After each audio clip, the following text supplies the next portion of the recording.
TV सत्यमेव व्रतम।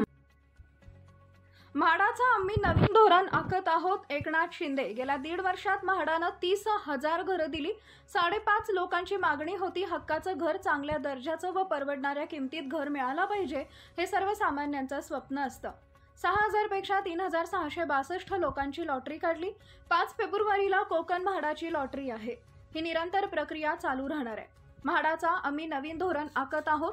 समाजाच्या प्रत्येक घटकाचा आम्ही विचार करत आहोत। गिरणी कामगारांना घर, पोलिसांना घर, डबेवाल्यांना घर आहे। पंतप्रधान आवास योजनेचा देखील सर्वसामान्यांना फायदा होत आहे। दोन्ही सरकार मिळून आम्ही ही योजना राबवत आहोत। ज्या डेव्हलपरनं प्रकल्प सोडून दिलेत ते प्रकल्प देखील आम्ही मार्गी लावत आहोत।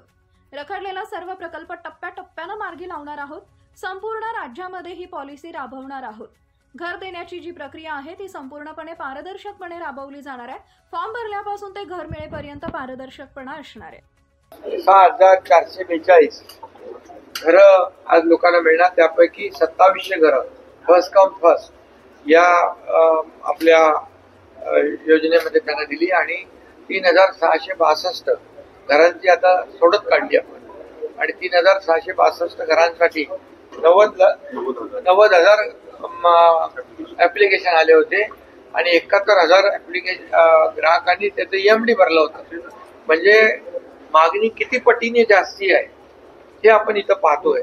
आणि गेल्या 1.5 वर्षात जवळपास या ठिकाणी आम्ही म्हाडाने 30,000 घरं दिली आणि 5.5 लाख लोकांची मागणी होती आणि त्यामुळे म्हाडावर जो घर हे प्रत्येकाचं एक स्वप्न असतं।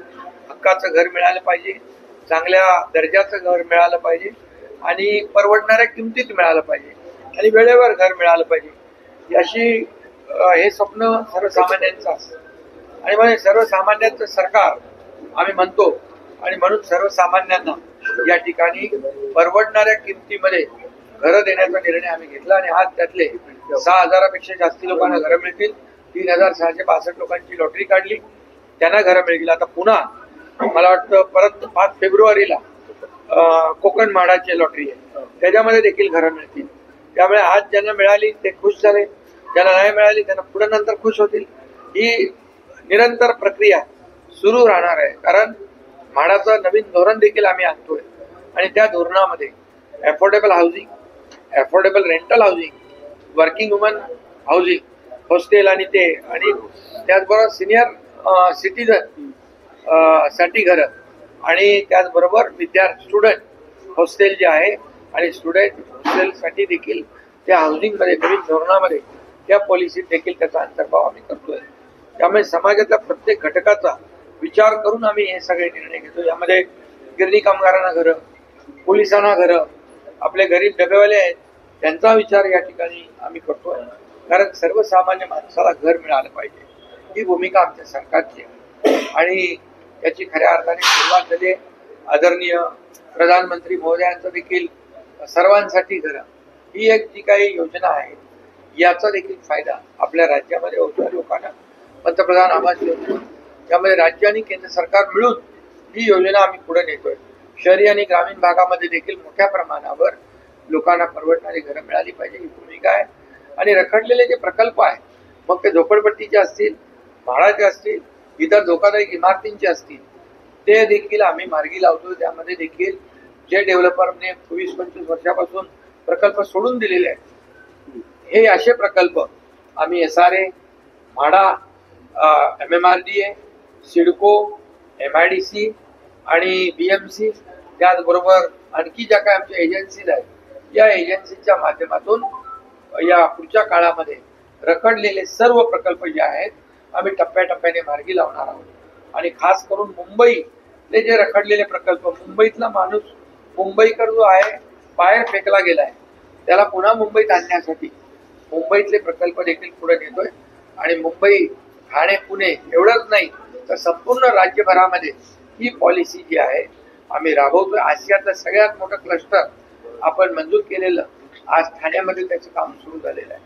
आणि त्यामुळे या सगळ्याच माध्यमातून परवडणारं घर, हक्काचं घर, वेळेमध्ये घर देण्याचा योजना आणि नियोजन आम्ही म्हाडाने केलेलं आहे आणि त्यामुळे मी मगाशीच म्हाडाच्या टीमला सांगितलंय की आपल्यावर जो विश्वास लोकांनी दाखवलेला आहे तो विश्वास कायम टिकवण्यासाठी आपल्याला घराच्या क्वालिटीकडे, घराच्या घर देण्याच्या वेळेमध्ये आणि त्याचबरोबर घर देण्याची जी प्रक्रिया आहे, ट्रान्सपरन्सी जी आहे, जो पारदर्शकता आहे, याच्यामध्ये अर्ज केल्यापासून तर घराचं अलॉटमेंट होईपर्यंत संपूर्ण प्रक्रिया जी आहे ऑनलाईन आहे आणि त्यामुळे कोणीही ह्याच्यामध्ये फसवाफसवी करू शकत नाही आणि ग्राहकांनी देखील असं कोणी सांगत असेल की मी तुम्हाला घर मिळवून देतो, मला पैसे द्या, अशा भूलथापांना बळी पडता कामा नये.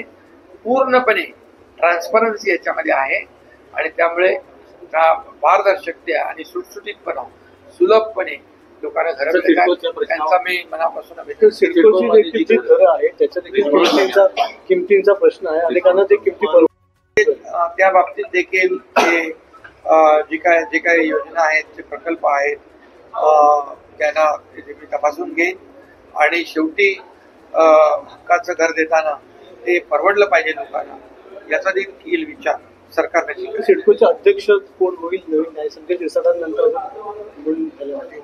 नाही, काम तर सुरू आहे ना, सिडकोचं काम सुरू आहे. झोपडपट्टी मुक्त यंदा शहर बसणार येणाऱ्या काळात. झोपडपट्टी मुक्त शहरं जी आहेत ही झाली पाहिजे, यासाठी आपण या सर्व एजन्सी ज्या आमच्या आहेत यांना आम्ही एकत्र घेऊन त्यांना जे टप्प्याटप्प्याने त्यांना काही प्रकल्प दिले तर ते शेवटी त्या स्ट्रॉंग एजन्सी आहेत, कॅपेबल आहेत आणि त्यामुळे लोकांची गैरसोय होणार नाही, लोकांना वेळेत घरं मिळतील. सर गणेश